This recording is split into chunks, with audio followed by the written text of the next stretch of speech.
I said it on Twitter just a few hours ago. This USC show gets better and better every week. Maybe I'm putting some pressure on Matt because I thought the first one was phenomenal. We had great response from all of you. So, USC fans, college football fans, as you can see in the live chat, this is what we do each and every Tuesday with all of you at 4 Eastern, 1 Pacific time is talk USC football, but all college football nation is invited. And the guy that makes this all work is Matt Zemek from Trojans Wire. Matt, how you doing today? I'm all right. And let's just be honest. This is Lincoln Riley. I'm just kind of riding on Lincoln Riley's coattails. That's really what this is all about. If we had Clay Helton here, it would be Snoozeville, USA. Let's just be honest. So I could take credit, but this is Lincoln Riley's doing, if we're being really honest.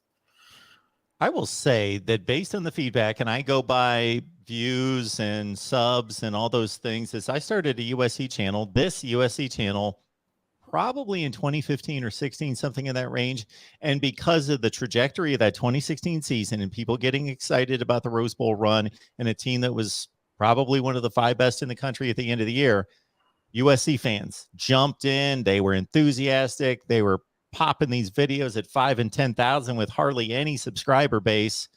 And then it just slowly waned from there as the losses set in and the hope diminished into mediocrity. And so now back to, yes, Lincoln Riley's giving us a lot of material for sure.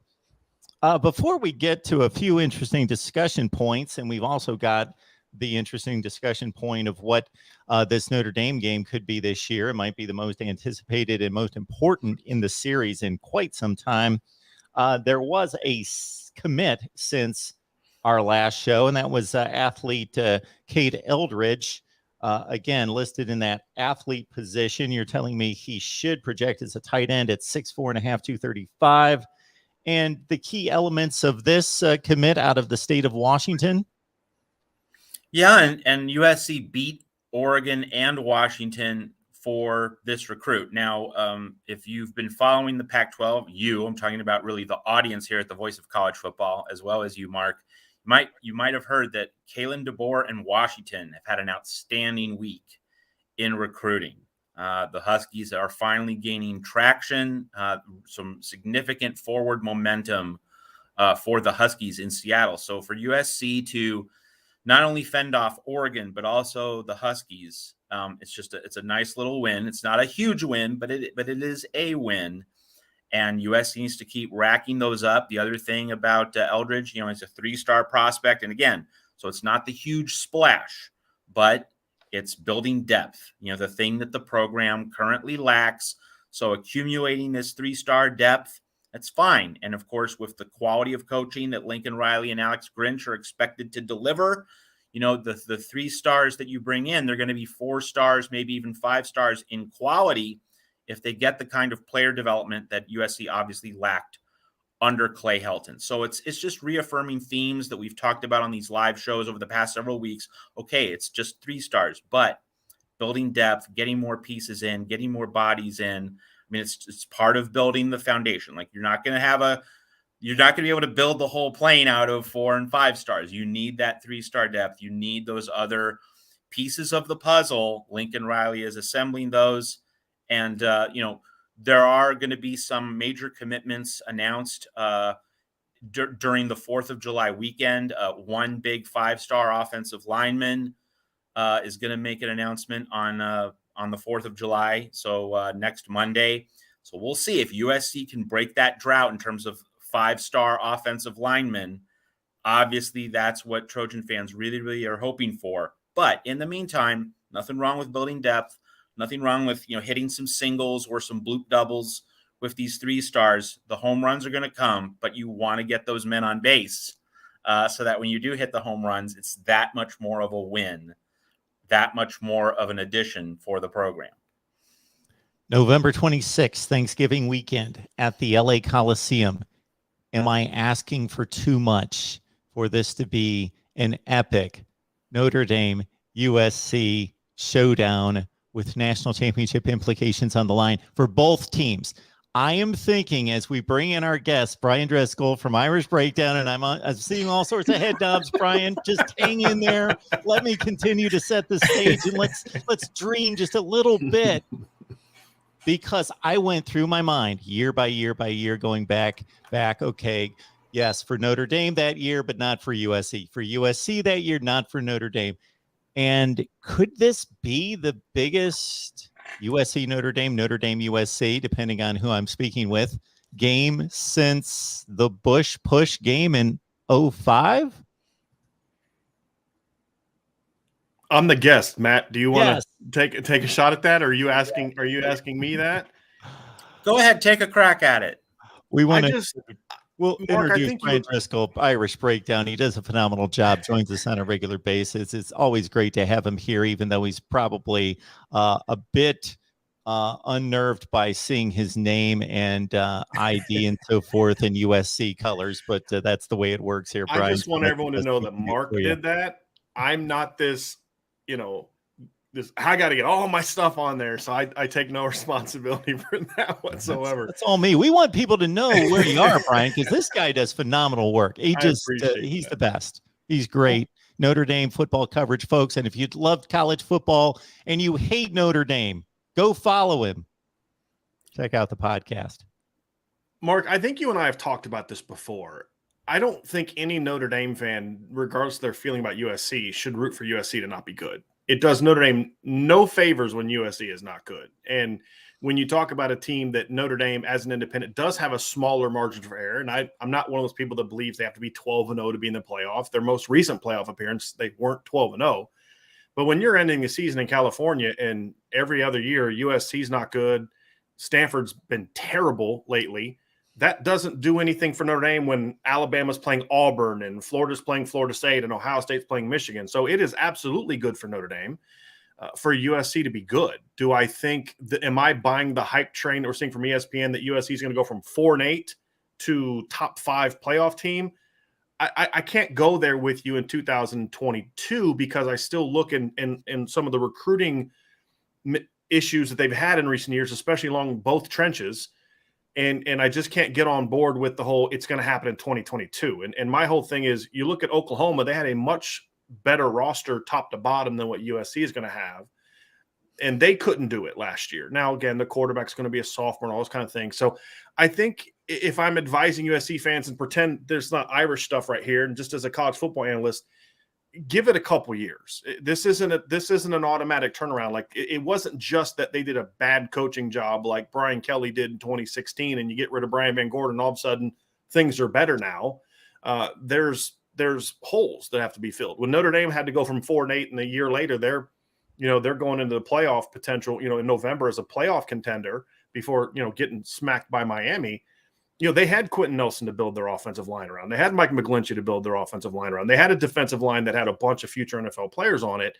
And I think that's where USC is why I'm just not jumping in on the preseason top 10 type of thing. They got to show me a little bit first, especially since, again, reminder when Notre Dame had their 4-8, the year before they were in the Fiesta Bowl. This has been a slow descent for USC under Clay Helton. So I do think it's going to take some time. And I don't think football is a sport like basketball where you can just bring in a bunch of outside talent and it all works. It takes time for a football team to kind of get on the same page. I understand why they did it because they needed a quick, you do need to start winning games to get some of those high school kids, right? But I just don't think it's going to happen quickly. But do I want USC to be good? Yes, Notre Dame needs USC to be good. Notre Dame, just like USC needs Notre Dame to be good when they're winning. It didn't benefit USC tremendously when they were just kicking the crap out of Notre Dame in the 2000s. The Pac-12 wasn't great, and then Notre Dame's not good. So it's like, that's, like I think of, what was it, 03? What if Notre Dame was really good in 03? What does USC's BCS ranking look like if the 03 Notre Dame team was like the 05 Notre Dame team, where they just missed out on playing for the title? So I think it benefits both programs to be good. Of course, it benefits Notre Dame to beat a good USC team and vice versa. But I don't know if this game will be quite as big as the 17 game. But if USC's as good as I think that some people think they're going to be, then yes, this will be the biggest game since 05. I know 06, they were both ranked in the top 10, but I don't think any Notre Dame fan really thought that was a great Notre Dame team in 06. They were just kind of still living off the preseason hype and the soft schedule in 06. And of course, the nuance here is that in 2017, that game was played in the middle of the season. And so, when USC got drilled, that was the end of the Trojans' playoff hopes. Like USC never became a significant playoff contender. But of course, as you know well, when it's in LA at the Coliseum, it's the end of the season. It's Thanksgiving weekend. So if USC has one loss and Notre Dame has, 1 or 0 losses, that sets the stage for everything to happen. We didn't know what USC's evolution was going to be like in 2017. It was kind of a testing ground. It was a proving ground game. Obviously flunked the test against the Irish. But this year, if they're both able to make that game with a sterling record, it's going to be big because at the end of the year, they will have already stepped through various landmines, and they will have gotten to a point where, the stakes are going to be self-evident. And that right there is honestly why, again, I'm trying to look at this as objectively as possible, is why I think USC is still a year away from really taking a big jump. Because if you look at the skill, like everybody's, they got Jordan Addison. And I'm like, USC hasn't exactly been hurting for really good receiving cores the last 5 or 6 years. It's not like they have had bums trotting out at quarterback and, put bums out at running back. I mean, you had Sam Darnold and Ronald Jones and Tyler Vaughn as really receivers in 2017. The problem was Sam Darnold had no time to throw the football. Notre Dame just harassed him literally from the first series until the end of the game. And I think that's right now the biggest difference between Notre Dame and USC. Is right there. It's if you can't win in the trenches, or not so if you don't have to win in the trenches, you just can't get dominated in the trenches. And I think that's going to be the thing that's going to tell us. I think when I look at USC, I think up the middle they should be okay on offense. You got Voorhees and Brett Nealon, and Jonah Monheim's the guy that Notre Dame recruited out of high school. But their tackles need a lot of work, and the bigger thing for me is the front seven. I mean, that 17 USC team that Notre Dame ran all over. I mean, they had Rasheem Green. They still had some really good players. I just don't see that kind of talent level right now at USC. And I think that's the thing why I think it's going to be a little bit slower build than people think. But, I mean, they're going to recruit well. I think that's not a question anymore. I think that was the amazing thing is how do you not recruit to USC? Like, how do you constantly get beat by Oregon and teams like that when you're at USC? I think that was the issue. And Notre Dame fans we've been kind of dealing with that too, right? Like, oh no, this is the best you can do. It's Brian. No, well, Marcus Freeman is proving what I've been saying for years is you can recruit better at Notre Dame than what Brian Kelly did. You just got to work at it, And I think that was the issue for the Trojans. You just didn't hear them even talked a lot about with kids. It's just like, why is USC not taking this kid? Why are they passing on? Like, why was USC not interested in Isaiah Foskey? Barely recruited him. Kid from De La Salle, like. They had a lot of mistakes like that just evaluation mistakes. And it's one thing to get beat. It's another thing when you're just not recruiting guys that are really good football players that have gone to another school that dominated you, and those guys have been pretty good against you. And this brings up a central point. And for anyone who thinks that USC is going to make a leap. Now, I think that leaping to the playoff, that's asking too much for this year for USC. But I do think USC can leap toward the Pac-12 title, partly because the Pac-12 has been so mediocre in recent years, so that the floor is so low that USC can make a jump and get right to the top of the conference. What's also going to help USC is this Pac-12 championship game formatting adjustment, which means that USC doesn't have to beat out Utah in the Pac-12 South. It can just finish second in the conference. It gives the Trojans a better avenue toward the title game. And assuming that USC does lose in Salt Lake City in October, well, that sets up the Trojans well for a revenge game in Las Vegas. So, I mean, like there are lots of avenues for USC to do well in the Pac-12. But in terms of Notre Dame and in terms of getting all the way to the playoff, I do think it's asking a little bit too much, precisely for the various reasons that you've outlined. All that having been said, it's not just that USC's coaching staff was bad. USC's coaching staff, as you have explained, Brian, was lazy. And, the Athletic did some reporting right after the firing of Clay Helton about just how lazy he was. And, defensive coordinator Clancy Pendergast, he didn't recruit. He did not recruit. You had a defensive coordinator who's not recruiting. So not only is USC getting the upgrade from Pendergast to Alex Grinch in terms of quality of coaching, but also you're just getting a guy who's, and I'm not even saying that Alex Grinch is the bee's knees or like the messianic answer to all problems in terms of recruiting, but just the fact that he and the rest of Lincoln Riley's staff are making a full effort. Yeah. Just that. So like there are just so many ways in which USC hit rock bottom under Helton. You get the quality of the coaching and the effort on the recruiting trail. Both of those pieces, that's really the cornerstone argument, plus Caleb Williams, for why USC can make a significant jump in the context of 1 year. I'd be shocked if they're not at least 8 wins. I mean, and that's the floor for me when you look at their schedule. I mean, you talk about Utah on the road. I mean, your rest of the road games are Stanford, who's just not going to be good. I mean, if Lincoln Riley's the coach people think he is, you shouldn't be losing to Stanford. You've got Oregon State on the road. I love what Jonathan Smith is doing, but again, it's like when Purdue's good. I don't care if Purdue's good. Notre Dame should still beat Purdue, right? And I think that's the key. I think that's the key hinge point game of the season. That Oregon State game in week 4. You get out of Corvallis. You know this. Like you know that Oregon State used to be good. Oregon State beat Notre Dame in a Fiesta Bowl 2 decades ago. That was a long time ago. And Oregon State, and I'm not just going to dump shade on Notre Dame. Oregon State ruined a few of Pete Carroll's seasons. Right. So if USC can get past the landmine in Corvallis, I think the team is really set to do well. I think that's really the hinge point game. For me, I think it even goes beyond just what they've done in the past. I think that's one of the few there's only a few teams in the Pac-12 that to me are trying to build physical football teams. UCLA is doing it. Utah's done it for years. Oregon State's the other. And that's the thing that Jonathan Smith has brought. He's trying to establish a really quality running attack there. If USC can kind of show like, hey, we can hold our own in the trenches, I think it's also going to kind of be a game where we kind of see where they are in that development too. I don't know if you agree or disagree with that, but it's not just the win or the loss. It's, how do you handle a team that's going to play big boy football? Because, I mean, if you look at the schedule, the other teams that we talked about, they don't play until, mid-October to the end of the season with UCLA and Notre Dame. And I think that's going to be the king. And I think that's the other thing that's going to hurt USC a little bit too, just as an outsider looking in, is the poor recruiting has hurt the depth. That's something that hurt Notre Dame for years, is the lack of depth.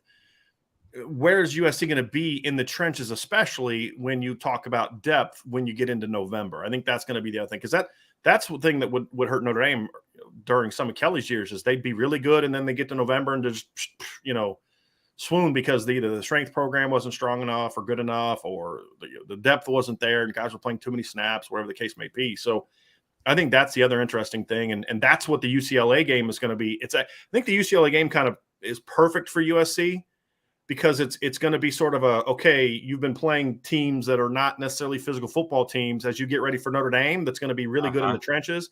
That UCLA team, that's one thing Chip has done, especially more so on offense and defense, but that USC defensive line is going to know what it's like to get hit in the mouth before they go play Notre Dame at the end of the season because of what UCLA does. Yeah. Hey, so Brian, let me ask you this from a USC perspective. Now, USC fans, obviously Notre Dame's a rival. And, as you outlined earlier, when USC's good, we need Notre Dame to be great so that, that game provides playoff leverage. When we're not doing well, we obviously don't have to root for you to succeed. But this year, yes, we're definitely going to be rooting for Notre Dame to do well. But, the mindset among the USC fan base, having talked to a lot of Trojan fans the past few years of misery, we're looking over at South Bend and saying, hey, that's a program that gets it. That's a program that's doing it right. There's a lot of respect for what Notre Dame has established, and there's respect there, not just because of the rivalry, but because that's where USC wants to be once again, always competing for the playoff, right in that top 5, top 6 conversation. So let me ask you, what is it that Notre Dame has been able to do in terms of recruiting and developing quality line play? Because that's the gold standard. That's what USC used to be in its glory days under John McKay and John Robinson. Just what was the process? What was the journey of evolution that got Notre Dame to a place where it just regularly got powerhouse offensive lines that would just knock the snot out of you? It was hiring Harry Hiestand, and that was really it. And what if you look at where Notre Dame was under Ty Willingham and Bob Davie and Charlie Weiss, they'd recruit highly ranked offensive linemen. I remember the class, Charlie Weiss's first full class. You had Sam Young, who was like the number 2 player in the country. Dan Wanger was a 4-star. Chris Stewart was a 4-star. Eric Olson was a 4-star. There's Matt Carriefeld, I think, was in that class. He was a highly ranked 4-star guy. But none of those guys ever panned out because he had John Latina and Frank Verducci. They just weren't really good developers. And then, they got better under Ed Warner because Ed Warner's a quality offensive line coach. Not great, but he's quality. Did a decent job recruiting.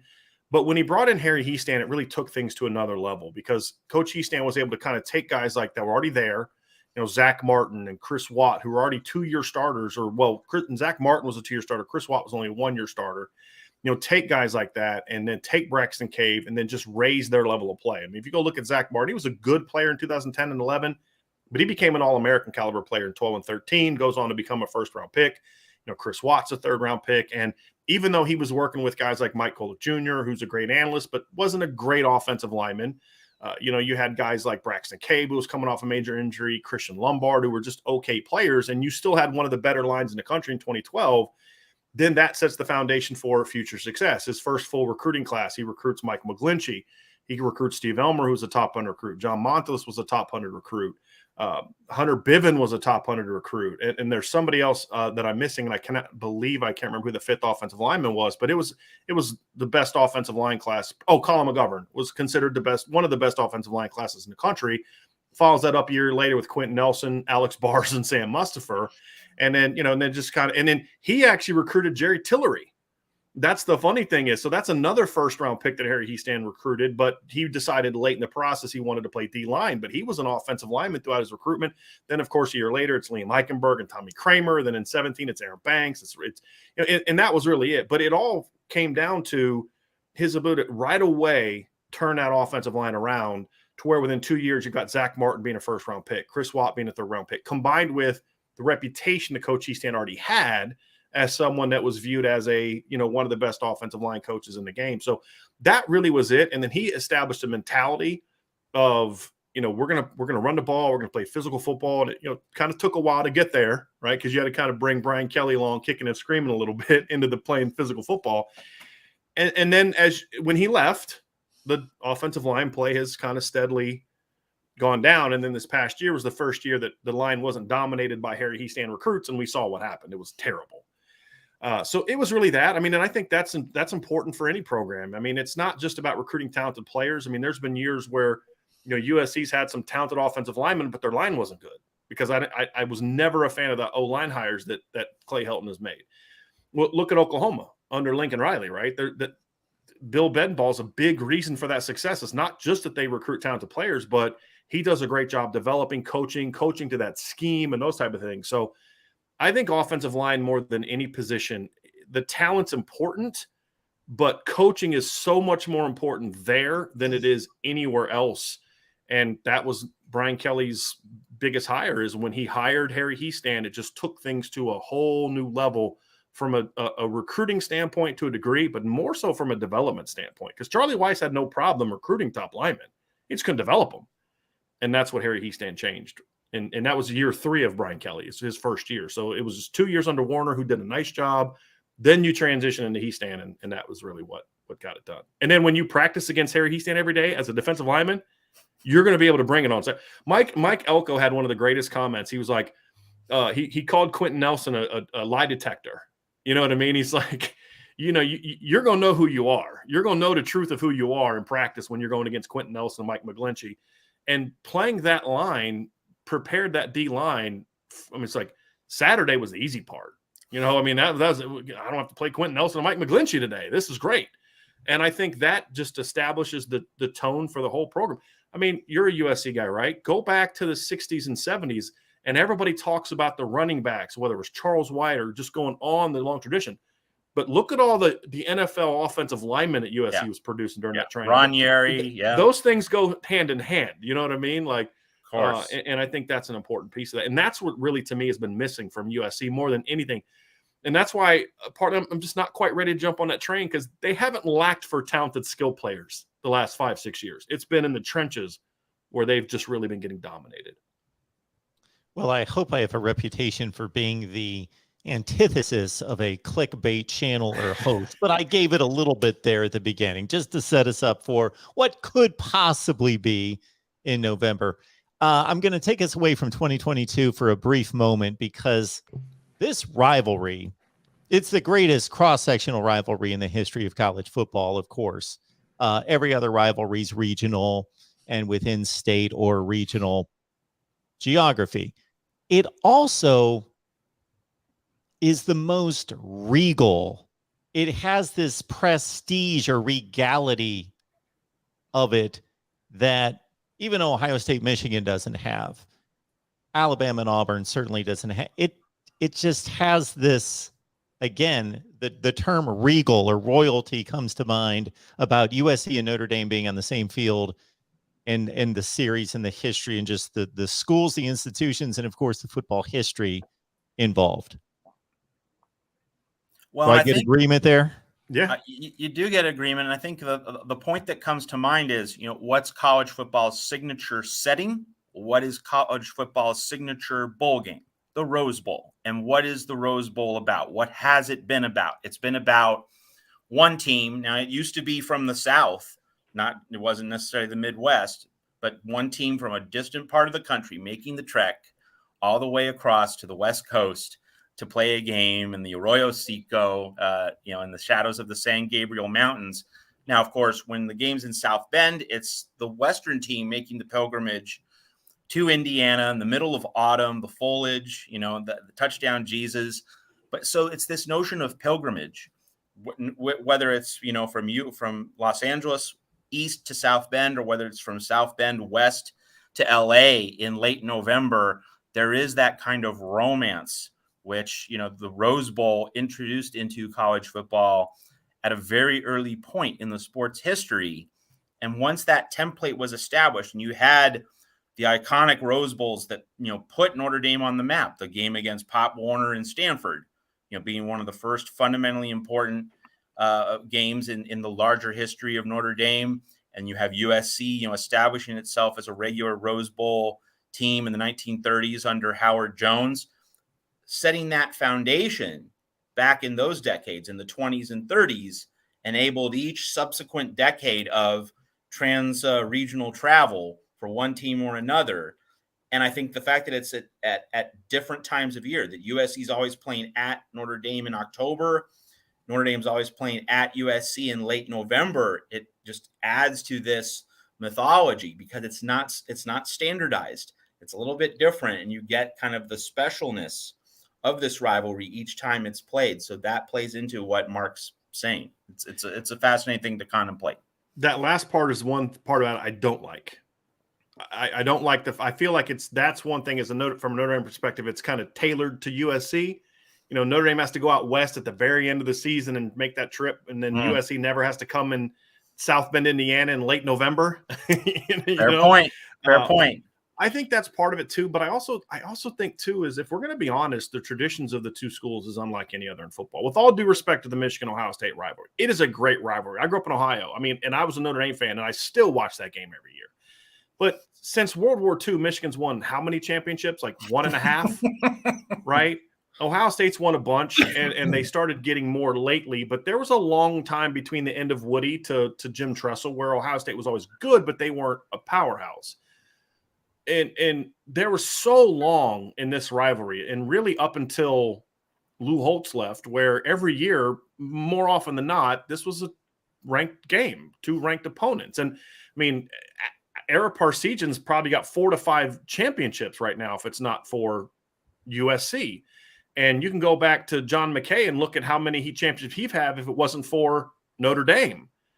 And I think that adds a lot to it as well, is the fact that just for Auburn and Alabama, with all due respect, have never been on the same level as programs. They just haven't. I just feel like that is something that makes this rivalry a little bit more unique than a lot of others, on top of a lot of things that you mentioned, Mark, with the history of it, the way it started and why it started. I think there's a great story, because all these Midwestern teams were not willing to play Notre Dame. USC and its tradition of being a cultural groundbreaker being not afraid to go recruit black players during the time when the entire SEC was recruiting back black players. There was a really cool scene in Woodlawn. I don't know if you guys seen the movie Woodlawn that had USC playing Alabama, I believe, and they just smacked them. And USC had a bunch of black players, and that was one of those things that kind of opened up Bear Bryant's eyes. So, like, I need to kind of go do this, right? It was really cool. So it's a good movie, by the way, Christian movie. Mark, I think you'd like it. I don't know you well enough to know if you'd like it. But there's just, and then USC saying, hey, we'll play you, right? You don't have to deal with those anti-Catholic people in the Big Ten, which was the Western Conference at the time. We'll play you. And then just the loyalty that was created because of that. So I like stories like that, too. I think that adds to it as well, as when you go back and say, why would Notre Dame and USC become a rival? Like South Bend, Indiana, and LA, like, how does that happen? And then you go do your history and like, oh, here's why. Yeah. Because Notre Dame had to barnstorm because the teams near them wouldn't play them, for different reasons. And so USC said, hey, and when Notre Dame got good, right, USC didn't say, oh, we'll stop playing you now like Michigan did. And the other thing to note about the history and the origination of this rivalry is that Howard Jones, before going to USC, he was coached at Iowa and had a lot of success there. So Howard Jones was a Midwesterner, who then relocated to USC, but like he had an appreciation for what it meant for Notre Dame to be in its situation in South Bend. So Howard Jones, made himself an icon at USC, but his Iowa roots. And he also brought Sam Barry, arguably the most important figure in the entire history of USC athletics. We have a lot of archives on him at Trojans Wire. We wrote about him in 2020 when the pandemic hit and we didn't know if there was going to be any college football season. We wrote like a dozen articles about Sam Barry. So yeah, if you want to study up on the origination of the USC Notre Dame rivalry, study Howard Jones, study Newt Rockne, study Sam Barry. You're going to learn a lot about how special this rivalry is because of its genesis. Brian, back to 2022 and even actually 23 and 24. Brian Kelly, his average recruiting classes were blank. I'm guessing 8, 9 in the country if you averaged them all out, something in that range. 8 to 12 and on getting average. better. Yeah. And getting better. No, they were kind of, he was kind of stagnating. I mean, they were Okay. kind of like the 8 to 10 range. Yeah. I've got it right here. If you kind of look at their rankings when he was here, just like the 24/7 composite. Actually, where did I have that? Here we go. That was something different. They were 10, 12, 9, 10, 13. I mean, it was kind of like in that range the whole time. If you look at the composite ranking, last year's was different. They finished 6th last year, but we know why that was, because it was driven by the defensive class, which was driven by Marcus Freeman. So 13, they had a great class. That was the class that finished 3rd. Since then, it was kind of consistently in that, that 8 to 13 range. So what I'm getting to here is that I think for the average college football fan, they say, okay, if you're bringing in the 8th or 9th best class year after year, coach them up a little bit and you can make up the gap. It's not that big a deal, and seriously compete for national championships.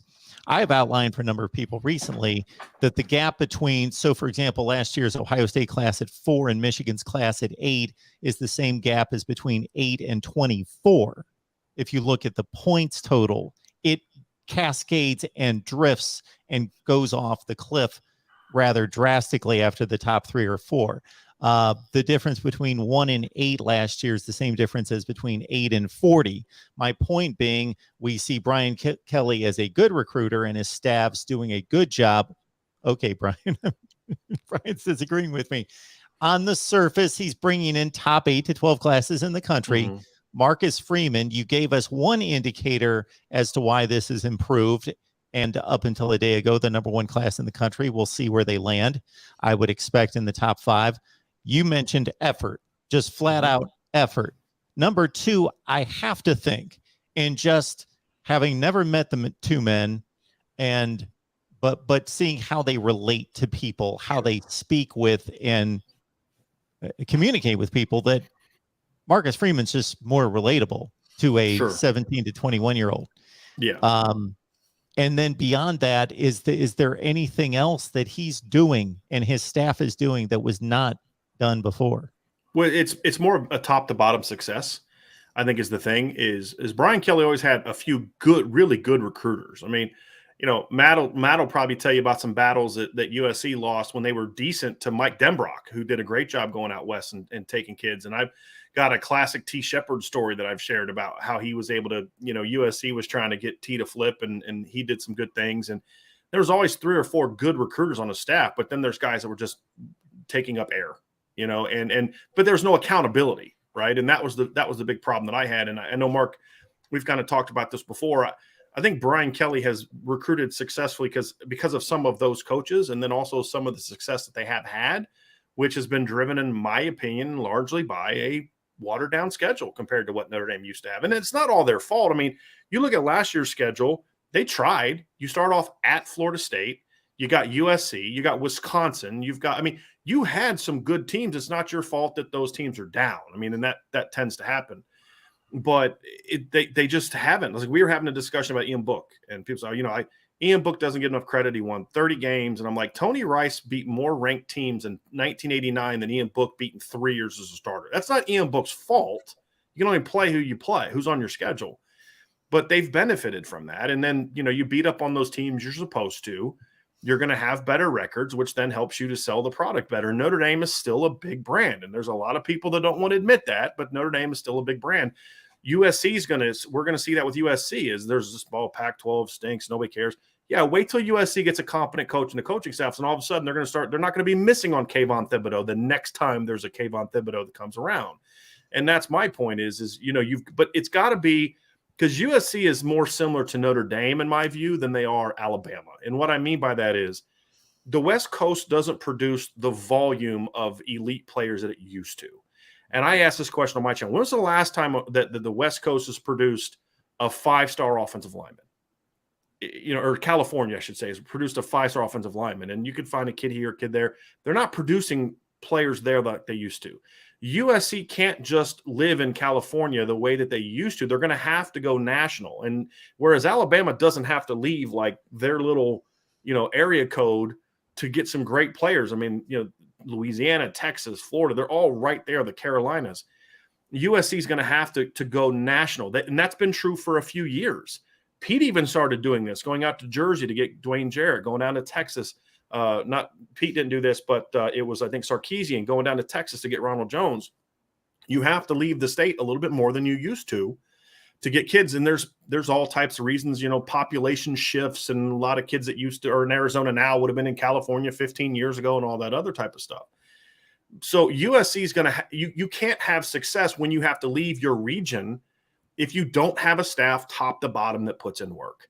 And if you go to Alabama and you don't put in work in a recruiting trail, guess what happens a year later? You're looking for a new job.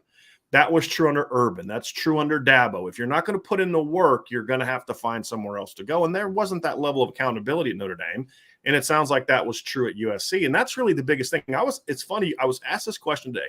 Who's the weak link in recruiting for Notre Dame? And I'm like, right now, honestly, there isn't one, because they're all putting in work. They're all having success in 23 and 24. And Notre Dame has to have that. They can't have success on the recruiting trail if they're not 10 deep, because they don't have the built-in geographic advantages that some programs have.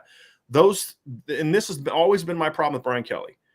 I sat down with Coach Freeman in an interview yesterday, and I asked him about some things, and we had an article up today. And all the things that Brian Kelly used to always use as excuses of why you can't win at Notre Dame, Marcus Freeman immediately points to as reasons why Notre Dame is going to win a championship.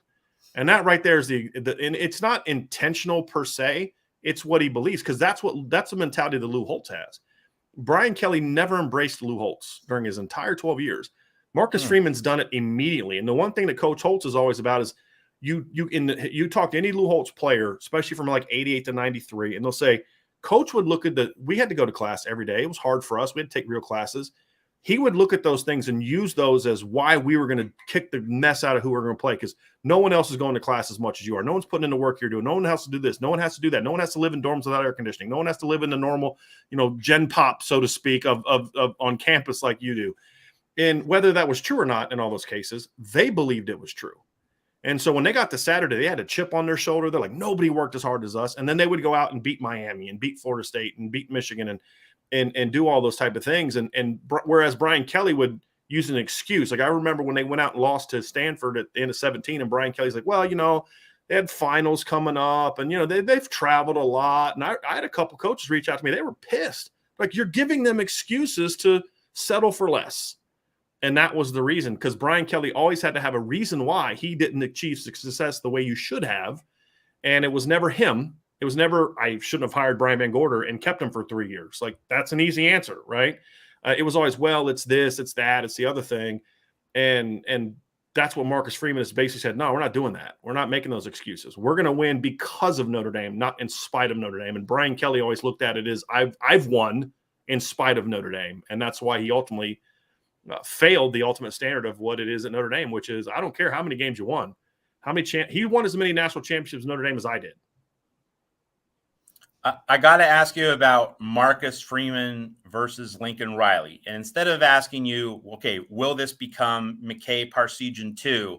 Instead of asking you that, my actual question to you is, does this rivalry need to catch fire right away in order for Freeman versus Riley to attain, mythological status the way McKay Parsegian did? Or can these coaches go through a couple transition years, find their footing in like year 3 and become great? Do they need to be great right off the bat? That's my question.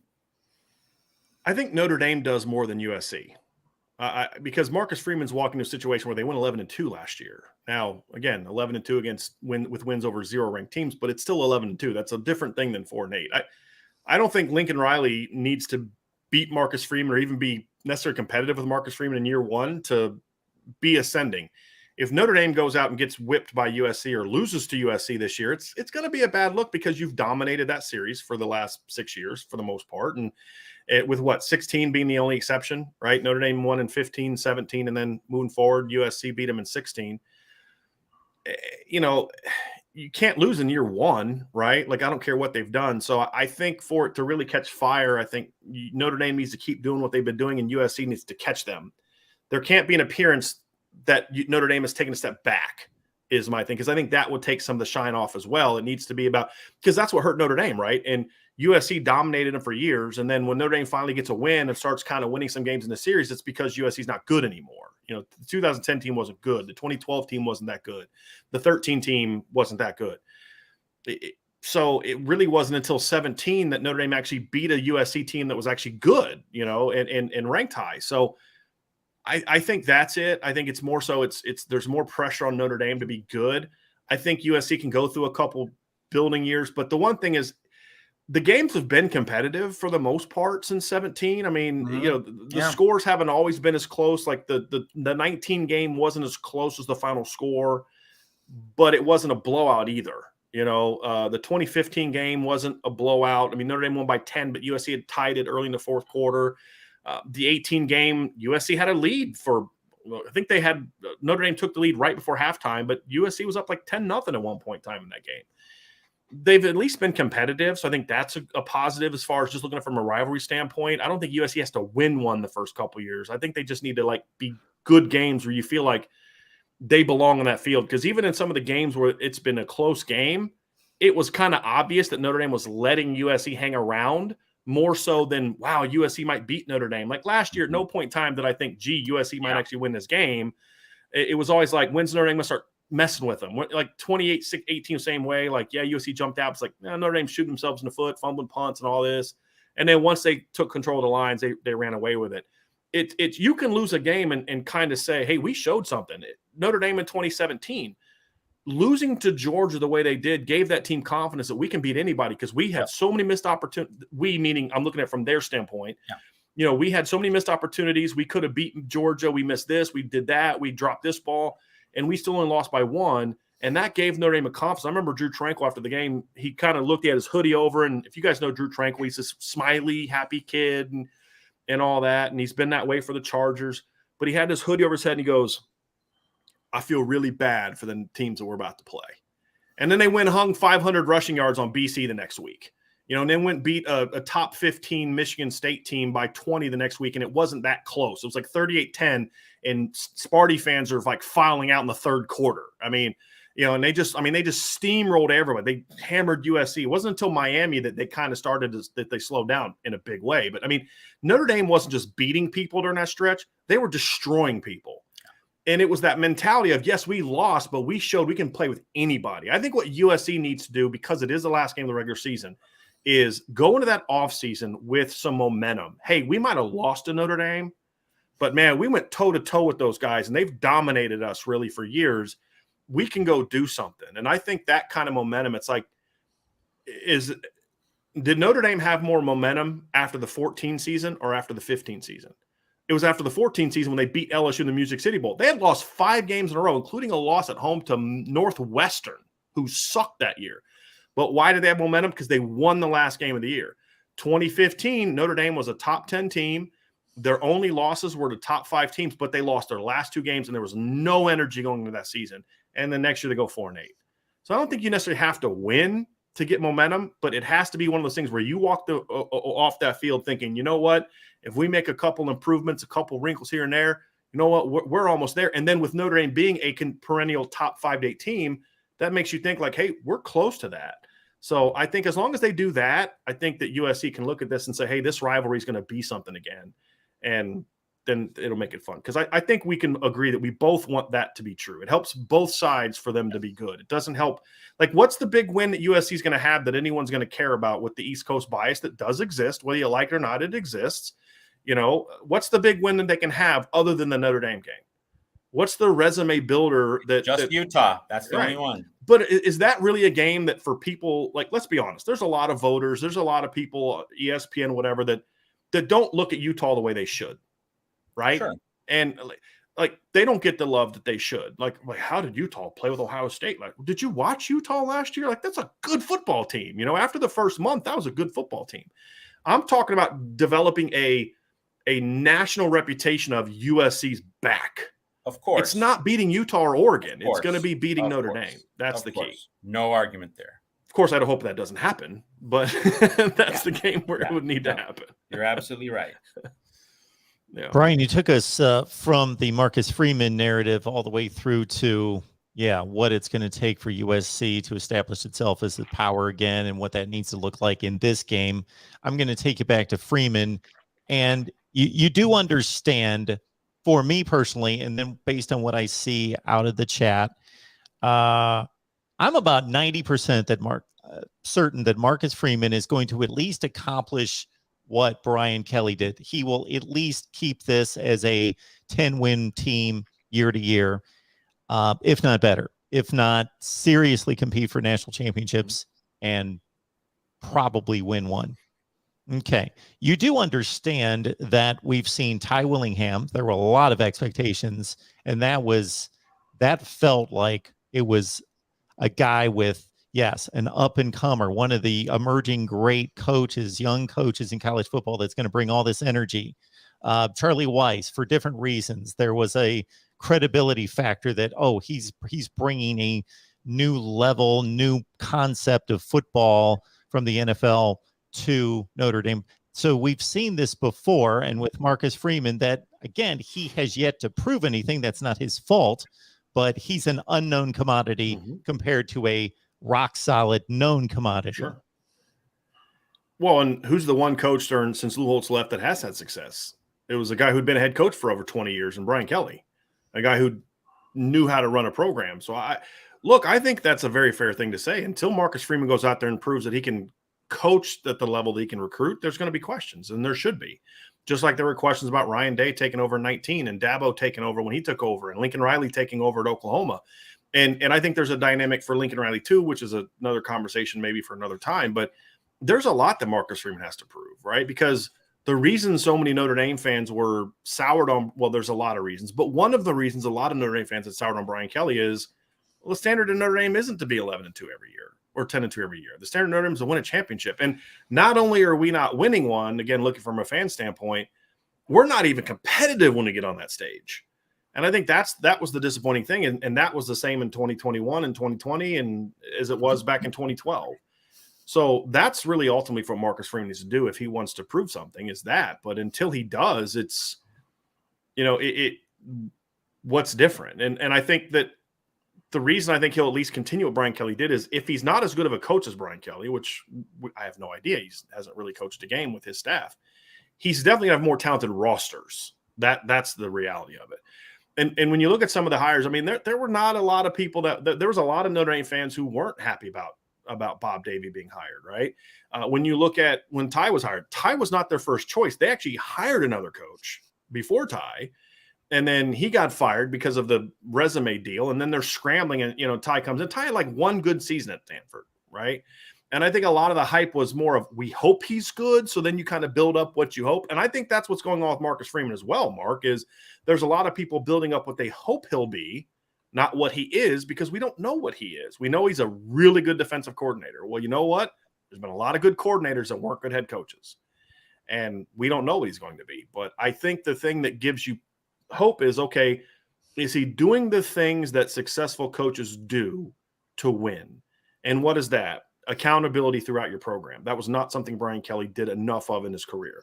Are you putting a great emphasis on building a complete staff? Not something Brian Kelly did. It was very rare that Brian Kelly had a staff you looked at and said, boy, there's really no big holes. Maybe not everybody's great, but there's no big holes. There's always glaring holes on Brian Kelly's coaching staffs. Those things Coach Freeman is checking all the boxes on. Now, can he prepare a team throughout the year to get ready for success in the fall? We don't know. Can he properly build a 20-plus camp fall schedule to get ready for success on September 3rd, and then not kind of, use all your ammo in that one game and you're mentally and emotionally spent for the next 2 months? That's another danger that you get from a coach who maybe is a first-year coach. So there's a lot of that we don't know about what he's going to do, and I think that's why I think the staff that he hired was good. And that's one of the questions I asked him yesterday. It'll come out in our preseason magazine was, did you hire your staff with that in mind, knowing that you are a first-year coach? And to a degree, he did. I mean, that's why you bring in Al Golden. Al Golden knows what it's like to coach at a premier program with high expectations. That's why you bring in, Harry Heastan, who's a veteran coach, so you can just kind of say, hey, look, we don't have to worry about the O-line anymore, right? He's good to go. It's why you bring in Dylan McCullough, who's been in the NFL, who's won a Super Bowl, who wants to be a head coach himself, who's an older coach. And then you balance that with some of the younger guys like Tommy Rees and Chancey Stuckey and Al Washington, guys like that. I think there was a lot to that. And I also think he surrounded himself with – he's embraced more of he understands that I don't know what I don't know. But Lou Holtz knows it, and Jim Tressel knows it. And I think he's relying on those things. But at the end of the day, Lou Holtz and Jim Tressel aren't going to help him make a 4th-and-1 call, right? They're not going to help him make a – what speech should I give at halftime, or what personnel changes should I make, or, those type of things. Those are ultimately going to be the things that determine Marcus Freeman's success. If I have a coach that I think is good now, but he doesn't have success, do I make the move right away, or do I hang on to him for 2 years too long? Those are all the things that are to be determined. But the things that we can evaluate now, I've been impressed with all of them. Now he's got to prove that he can be successful in the unknowns. And I mean, no one should be able to look you in the face and say, oh, he's going to be great. I think, but I don't know. Just like I don't know if Lincoln Riley is going to be as successful at USC as he was at Oklahoma. He walked into a situation where Oklahoma was kind of a well-oiled machine when Lincoln Riley took over, right? This is a completely different animal. And I think those are always the things that you look at and say, we don't know how this is going to go. We don't know how this is going to go. We know what Lincoln Riley did when he took over here and things, but we don't know here. And it's the same thing for Marcus Freeman. He did a great job as a D coordinator. He's done a great job recruiting. He's hired a good staff, but can he coach in the areas that separate the good coaches from the great coaches? I have no idea. We'll find out. But and some of those are the reasons why I get reminded in the chat that I ranked Lincoln Riley as the 11th best coach in college football, and that really irks some USC fans. I've got one last question. I don't know what Matt has. We appreciate your time, Brian. I don't know how much more you have, but I'll just hit you with this. I don't think any of us here care about recruiting championships. Like you won the recruiting national championship, big deal. Number one ranked, number two, whatever the ranking is, what will this class look like if Marcus Freeman has closed the deal and truly brought together a class that exceeds what Brian Kelly ever did? There's a few things. It's balance. And this is why I think your point about recruiting rankings is so great, because I don't think what Texas A&M did last year is going to help them win a championship. Great at 3 spots, completely void at others, right? Like that's not building a team. Florida State's had a lot of top 5 teams that were loaded with receivers and corners, but no offensive linemen, right? That's what often gets missed about Bama and Ohio State and Clemson is they recruit great teams. They know how to build a roster. So it's going to be balanced. Are there any positions that you look at and say, man, that was a good class, but like last year's Notre Dame class, finished 6th, but 1 receiver. That's it. No safeties. Can't do that, right? You've got to be able to build a class top to bottom. So establishing depth. And then the other thing, it's interesting, Brian Kelly's first 5 classes were loaded with elite players. He signed like 7 or 8 5-star players. In 2011 alone, they signed 3 5-star defensive ends, but they lacked depth. His last 5 classes were better with depth, but they lacked the impact talent. Marcus Freeman's got to do both. Can you establish depth charts? Can you dominate in the trenches? So far, they're doing that with the offensive line classes, and Notre Dame's poised to get another commitment from a top 50 caliber offensive lineman Thursday. But then can you add the impact players? Can you add the difference makers? Can you sign the next Will Fuller? Can you sign the next Kyle Hamilton? Can you sign the next, well, I mean, we have to go all the way back to like Tom Carter and Bobby Taylor to find a first and second round, cornerback for Notre Dame. But can you take your skill to that next level? I think that's what Notre Dame has been missing is they've had some good skill players. Like they've had Chase Claypool. I will stack Chase Claypool up against about any receiver in the country in 2019. But then who's after that? It's like that's where the drop-off was, right? And, you'd had Michael Floyd and Tyler Eifert in 2011, but then your next guys like Robbie Toma and Daniel Smith, there's this huge drop-off.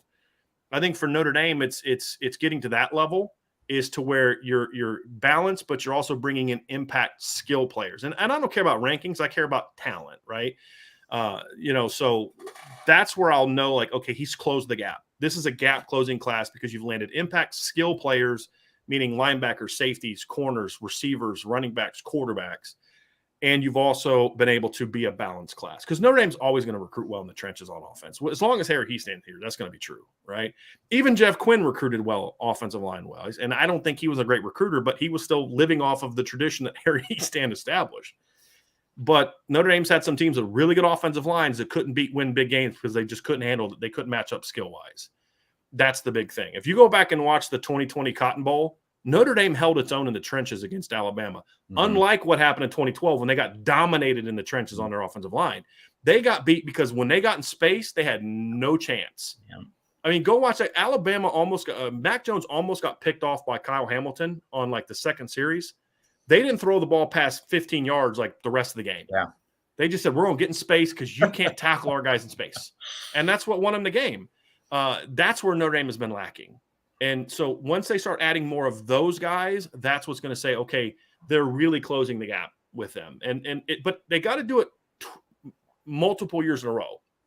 That's the big key is it can't just be 23. It's got to be 23 and 24 for me, Mark. So those are the things that I'll look at and say that's where we know that Marcus Freeman's truly closing the talent gap to where you're not just going to go get outclassed against those teams. And the biggest one, though, Mark, at the end of the day, you know where I'm going.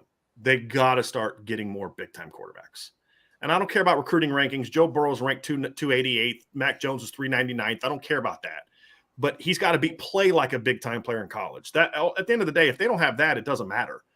Because if you're trying to beat USC with Caleb Williams, for example, and you've got another Ian Book, guess what? You've helped them close the gap on you, and now they're going to have a quarterback that can kind of put a team on their shoulders. If Tyler Buckner can be that guy that we think he is, and then CJ Carr can be that kind of guy that you think he is, that's the key for Notre Dame. Because at the end of the day, the 2018 playoff, Trevor Lawrence, Tua Tagovailoa, Kyler Murray, and Ian Book, right? I mean, one of these things is not like the others, right? And that's ultimately above all the other things where Notre Dame has to improve their development and their recruiting. And I think more so development than recruiting. That's got to change. Your 20 playoff was Mac Jones, Trevor, Justin Fields, Ian Book. Ian Book. Yeah, exactly. But I didn't use that because that was such a weird year. Like I've almost kind of like tried to block that out of my head as much as I can, even though I did reference the Alabama game, but that was such a weird year. Brian, I have one more question for you. USC and Notre Dame fans, I think we would both agree that if the college football playoff does remain at 4 teams, hey, no problem. USC and Notre Dame expect to be in the top 4. That's our standard. We don't settle for less. bring it on if that's what it is. But in private, like, do you think that Lincoln Riley and Marcus Freeman would secretly think, you know what, we could really use expansion to 8 for a number of reasons? One, we get some playoff wins on the board. Like, we're not playing Alabama in our first playoff game. We're playing a mid-level seed. We can get momentum, but also, we're just winning playoff games. We're getting into the national conversation a little bit more. We can kind of change the conversation surrounding our programs. Now, with Lincoln Riley and USC, it's not so much USC because USC hasn't been in the playoff, but Lincoln Riley, he's 0-3 in the playoff. It's like he's hit his head on the ceiling the way Brian Kelly did at Notre Dame. Do you think that a playoff expansion would serve the interests of these coaches, even though, again, they would always say in public, we're fine with 4 because we expect to be top 4? How would you tackle that particular question? I see what you're saying, and I think there's a lot of merit to that. It's I was initially against the 12-team expansion, and then one of my co-hosts kind of explained to me, like, hey, he made some great points. I came around, and Mark knows I don't admit that I'm wrong very often, but in that instance I was wrong because I was looking at it from a very narrow standpoint, and the point was, like, look, you get into the playoff, you get some confidence, you get that W, maybe an Alabama gets knocked off, or maybe the seeding works out where you're 5 and then you play 4 and you don't play Alabama till you've won 2 games, right? So, because the way in that format, Notre Dame could never be higher than a 5 seed, the way that was going to work. So, I think it worked kind of out that way. And so I think there's something to that. I also think that's kind of partly why, I've had a proposal that's a different thing. It's not expansion of the playoff, but it's changing the format of the postseason, where you get rid of the playoff until you don't decide your 4 until after the bowls, and then go back to the way the bowls used to be, and then pick your 4. And then I think that creates more things, because I still like the idea of being able to end your season with a win. And an expanded playoff means 11 teams are guaranteed to end their seasons with a loss. And I think that can kind of then stifle, like, if you go out and win a playoff game, right? Let's say you go out and you beat Central Florida or Baylor. I mean, because let's be honest, if you're getting a first round playoff win, that's who you're beating. You're not beating an 11 seed Bama. You're beating Penn State or a 3-loss USC team from 2016. Although I think that team would have done some damage. You're that's who you're beating. If you beat Baylor or Oklahoma State or Central Florida, and then you go get smacked by Bama, the same thing is still true. You're not on their level. At the end of the day, until you beat those teams, you're not going to be there. And I've kind of felt like, I would have, let's just say last year Notre Dame beats Oklahoma State. I would have much rather ended the season right there than have to then say that's now my prize for beating Oklahoma State is I got to go play Bama and we're going to get beat by 30 again, right? So that's why I still like the idea of ending your season with a win. If we're talking about momentum and confidence and those type of things, I still look back to like the Music City Bowl in 2014 and the momentum that Notre Dame had going the offseason after a 7-5 year because they won. I just think there's still merit to that. And it's partly why I've been adamant about the 4-team playoff. But if you're going to expand, I'd rather go to 12 than 8, just my opinion. 8 I don't like, because I think 8 still has us in the same boat we're in now, because there's going to be 6 guarantees. That's what will happen at 8. There's going to be 6 guarantees, which means somebody's getting left out. Because we all know there's going to be Power 5 teams that aren't in the top 8 rankings wise, right? I mean, that's just the reality of it.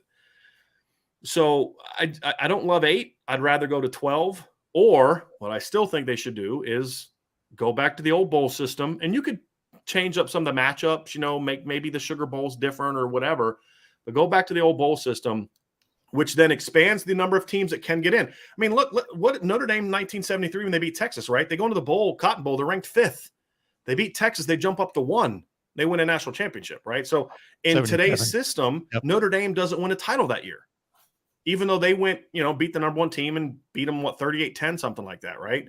Hey, we are all singing from the same hymn book here. I think all 3 of us, if you give us a 1985 bowl system with a +1 after the bowls, that's the gold standard. That's what we'd want. Yeah.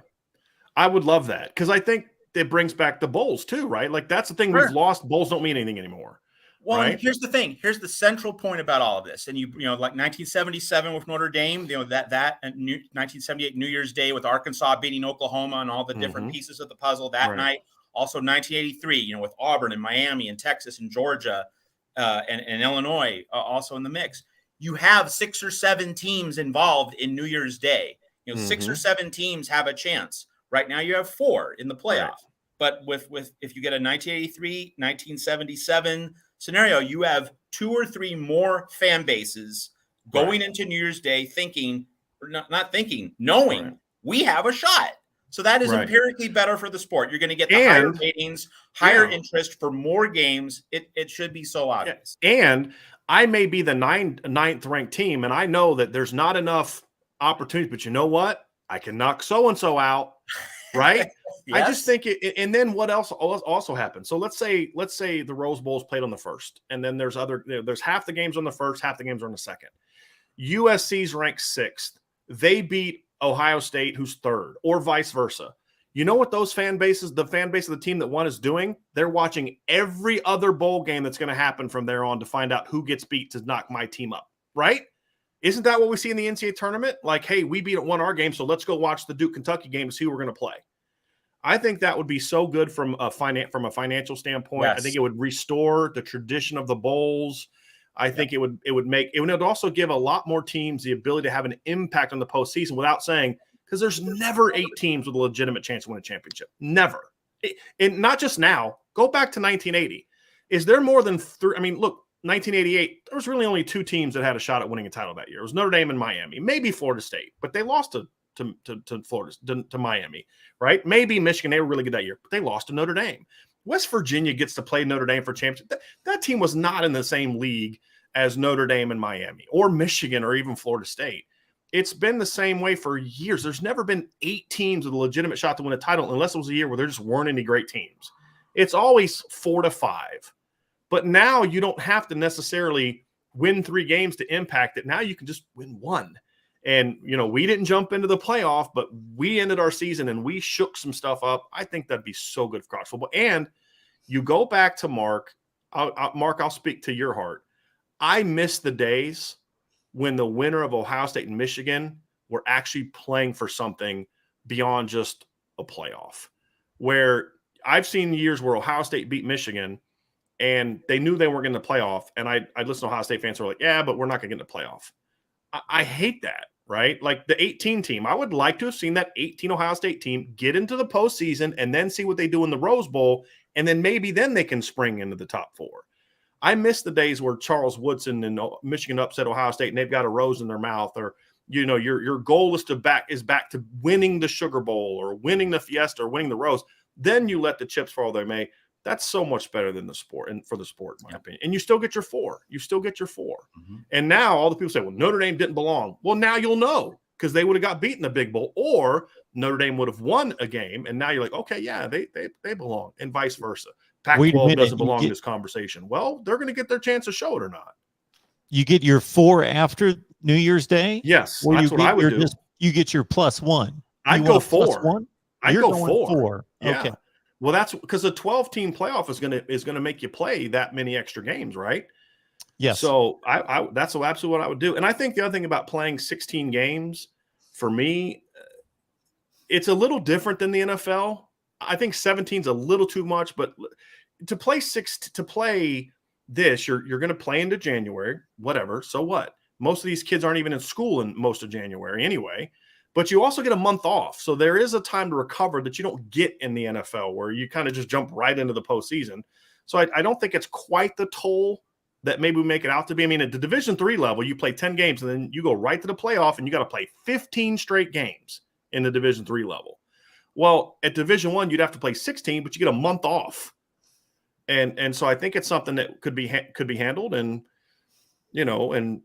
I think it'd be great for the sport and regular season, because I think what's happening is I still believe I don't want college football to turn into college basketball, where the regular season is just nobody cares. Other than your team, nobody cares. I still love the fact that a game in October in West Lafayette can have national championship impact, like we saw in 18.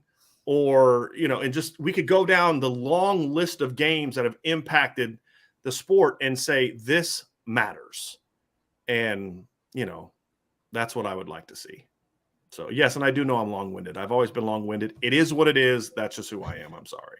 It's phenomenal. And some people criticize me that don't watch me on a regular basis because I bring on my guests. And when they're as good as Matt and Brian, I let them go. I'm on here like 50 hours a week talking and taking phone calls for 3 hours. I can talk all I want the rest of the time. That's why I have these guys on. I'll listen. Shoot, I got 3-hour call-in shows. You guys can hear me all you want because I've diced all this up. Now that you know what you're making me do here, Brian, and Matt's done it in the past with the +1 is go back, dice through all these seasons and figure out, okay, what was this going to look like then? Mm-hmm. The only issue I would have is I would want an airtight way of selecting the teams that play opposite the conference champions in those major bowl games. You know, we can't go back to 1980 where it's just a money grab and you want the best. You want an 8-3 Notre Dame team and you're going to elevate them into the Sugar Bowl just because you want fans in the stands and you want TV ratings. So that would have to be airtight because we're looking at how many major bowl games. What do we continue that? Do we consider the entire New Year's 6 to be major bowl games, and therefore we need 12 quality teams? And to your earlier point, that doesn't mean all 12 are going to have a chance to advance to the Final Four, but most of them should have a opportunity or shot at it. Matt, do you thought of a proposal? Because I have two. What are your thoughts on that? On how that should go? Well, I mean, the main thing is, you know, being able to get to quality wins and, you know, the teams that you've played and, you know, whether you're a conference champion or not. Like, I think that, you know, this setup would be geared toward giving like a Boise State under Chris Peterson a seat at the table. Or like when you have a situation where Boise State and TCU both go unbeaten, that they both get in over like a 2-lot, you know, a 10. We see it every year. There's a 10-2 Power 5 team that, you know, it's 2 losses were in its biggest games of the year. So it doesn't really have that shiny win on its resume, but it got all those bites at the apple. I think that, you know, being able to make sure that an unbeaten Group of 5 team regularly gets a seat at the table, I think, you know, that's a particular point of interest because 12-0 in a college football season, right up there with hitting a baseball as one of the toughest things to do in sports, like that needs to be recognized. And we see far too often the unbeaten Group of 5 team not get the same respect of a 10-2 Power 5 team when it comes to bowl selection, you know, in these at-large areas. So being able to arrive at some kind of standards along those lines. For me, Mark, I want to go back to winning your conference, get you into this bowl every year. Yes. The caveats that I would have is, number one, if a Group of 5 team finishes ranked in the top 10, they get an automatic bid. If they're outside the top 10, then they don't, which would put like that 06 Boise team that beat Oklahoma, that would put them in because they were ranked, I think, like 9th. I also think if you're not ranked in the top 12 as a Power 5 champion, you don't qualify. I think we've got to avoid the Yukons getting into the Orange Bowl or you know what I mean? Like, I think there needs to be some sort of, and it could be top 15. We need to avoid having some year where the ACC sucks or the Pac-12 sucks or the Big Ten sucks. And I they're think right taking there, up a spot. And I think you do that by saying if you lose at least 3 games, you lose first in line status. Because I realize you can play a really tough schedule and lose 3 games, but you're losing 3 games. That's 25% of your schedule. You can't lose 3 if you want any kind of preferred status. We can't, you know, and that's the problem with the automatic bids for conference champions in a playoff, right? Yeah. If you have an 8-4 conference champion, a 5-loss conference champion, that immediately dilutes the regular season. So you just need to have a few guardrails in terms of number of losses you can allow. Can I push back on that just a little bit? Sure. And I'm going to use USC as an example. USC goes 9-3 in 2016. By the end of the year, they were one of the 5 best teams in college football. I think because college football is such a long season, you shouldn't just dismiss the first month of the season. I hate when people do that. But I think you should be able to look at a team and say, hey, look, here's what happened. They started this kid in the opener. Then they eventually made a quarterback change, and that led to them doing this. I also think that what you would see is if you put a 3-loss thing, you know what USC would also never do? Play Alabama in the opener again. And I think if you're going to put like that 3-loss thing on it, then all of a sudden you're going to see teams react by saying, well, then we're not playing anybody in the non-conference. Why would we risk losing a game in the non-conference if I'm an SEC team when it's going to be hard enough for me to not have 2 losses in there? So I get what you're saying. And then the flip side is, to example is Notre Dame last year. Notre Dame goes 11-1. Do you know how many teams they beat that finished the year ranked in the top 25? 0. Right? So who was a better team? Notre Dame's 5th-ranked 2021 team that beat 0 ranked teams, or USC's 9-3 team? Which of those 2 teams had a had a better opportunity to get in the postseason and do damage? So that you answered the question. Right. Notre Dame deserved the chance, but USC probably would have been better. Right. And so to me, I feel like you don't want to create an environment that encourages teams to soften their schedules. And I feel like something like that would, where you because what if a team kind of goes through the first month of the season and you got a kid that's hurt, I mean, take Trevor Lawrence in 2018, right? Like the Clemson team we saw the first 3-4 games was a whole lot different than the Clemson team we saw in November. Clemson might be a bad example because their schedule is so soft because of how bad the ACC was. But, pick Joe Burrow. Let's say Joe Burrow's injured the first month of the LSU season in 19 and they lose to Texas and they lose to, like Auburn. But, man, by the end of the year, nobody's beating LSU. So I think football is, because they do play so few games, I get what you're coming from. But you can't lose 25% of your games and get in the postseason. I understand that in theory, but I feel like if you make it more of where you're ranked as opposed to your win-loss, it then creates more opportunities to say, hey, we're going to give that team that had that unique early season opportunity or that 2-game stretch where they were missing their Heisman Trophy candidate, to say they're still one of the, assuming you win your conference or that kind of thing. My whole thing was more about protecting us against a conference champion that just stinks. Sure. That would be my concern. I was completely on board about 5 minutes ago, but your last couple points left me by the wayside concerning I have no trust in the AP votes, and I have little trust in the College Football Playoff Selection Committee, but I'm taking the human element out of the entire equation, and we don't have time to discuss it right now, but that's what I'm doing, is taking and I've laid out my plan. No human element in my plan. Every computer model is created by a human. True. 2014, though, the first year of the playoff showed that the human element just can't get firm criteria, and it just eroded trust in the playoff system.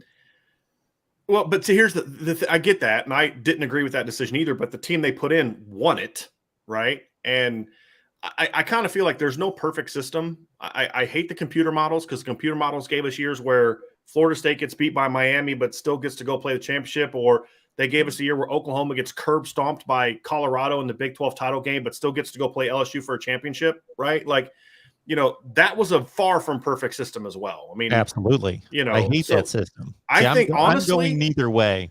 Honestly, I still feel like, because if you go to this model, because the bowl games allow us to see so much more on the field of this conference versus that conference, I feel honestly like the playoff committee's has been pretty good. I think the first year, the thing that killed me the first year, it wasn't so much jumping Ohio State. It was more, why would you then put them behind Baylor? Who you're like, well, Baylor beat them. But yeah, but they did that a long time ago. And you continue to put TCU ahead of Baylor, even though, but I think they kind of rectified it. And over the years, I think they've done a better job of, I've kind of disagreed with some seedings at times, but I felt like they've gotten the 4 teams right. My issue with the committee has never been the decisions they've made in regards to the selection of the teams. It's more about the system itself. Mm-hmm. Almost always, excluding 2019, I can make a case for 1 or 2 teams that were left out that have just as good a resume as a team that was included. Sure. I think 18 especially. 18 especially. I mean, sure. You had Georgia that year, you had Ohio State that year. But see, here's the thing, though, Mark. In this system, Ohio State in 2018 gets a chance to go prove it on the field. Sure, they would have had a chance to possibly play a Notre Dame or a team like that, right? I think that's the reason I'm even more okay with the playoff committee after a bowl stretch. Because if you didn't think Notre Dame deserved to be in 2020 after they got curb stomped by Clemson, okay, you're going to get your chance to find out, because now they got to go play, Clemson or not Clemson. They got to go play Oklahoma or whoever else in a bowl game first. They got to go prove themselves there first. And I think that would, I think to your point, Mark, I think that would help us to solidify even more like, okay, this team didn't belong. Why do you say that? Because they went and lost by 30 in a bowl game. Now we know they're out, and that other team that deserved a shot to go back in. I just hate the idea of the computer rankings. They gave us so many bad results. And like for example, there's the S&P Plus, right? After the 2019 season is complete, the S&P Plus still has LSU ranked behind Ohio State and Clemson. Like, I'm sorry. No, right? Like Wisconsin was a top 15 team like all year last year. It's a projection. It's projecting them to keep doing the same thing every week that they've been doing. And I know it's not the same because it's a projection, not a ranking or whatever. But the point is, if a human comes up with crap criteria, then you're going to get a crap ranking. And we saw that with the BCS. Absolutely. And we don't have time here for me to explain, but certainly I've built 2 different 16-team models and 2 different 18 models. What you guys are causing me to do is want to stay up all night and go through every year and go through the 4-team or the plus one. I've done that. I want to do that. I have done that. I have gone through. You should do a show on this, Mark, and I'd love to, because it'd be fun. Because like I've heard Miami fans say, well, if there was a playoff, you wouldn't have won a title in 88. And I've said, yeah, true. Miami would have won the rematch. But you know what? Notre Dame would have won the rematch in 89. So, you'd still have a title. So I would love to see that. That'd be such a fun discussion. Absolutely. I'd love to do that. Okay. And my last point in all this is I want a definitive ruling on the group of 5. My system would have you either leave them out or you include them, not this wishy-washy. It depends how they finish. And I would back that up and have backed that up in regards to, I want them to know we are included or we are not included. That's what I want. I would not include them. I would not. Well, I am off to an Iowa show like 3 seconds ago. So I appreciate you guys hanging out late. Brian, you've been amazing to stay on here for well over an hour with us. Thank you so much for that. Give them their own playoff. That's my stance. It's a different discussion. We don't discuss playoffs when we go on our Iowa show. These people have no concept of that. Except when they knock Ohio State out, right? Like I had to explain to them a few weeks ago when Kirk Ferentz was in a recent news conference during spring practice, and he kept talking about, we have the 5th best record in this, and we have the 5th best record. They're like, people were in the chat saying 5th best. They don't have the 5th best record in the country. And I said, he is always just thinking about the Big Ten. Yes. His thoughts go nowhere past that. They have the 5th best record in the Big Ten over the past, 5 years. Oh, that's what he's thinking about. I love it. Thanks But you so got much, to. Matt. You You're got great. to. Thank you. Brian, thanks for being here. It's Irish Breakdown. Everybody's got to get on over there and check out Brian's work. It's amazing. Hey, Matt, Thanks, let's connect. Brian. I'd love to have you on our show one of these days, man. Absolutely. Thank you. Thanks, guys.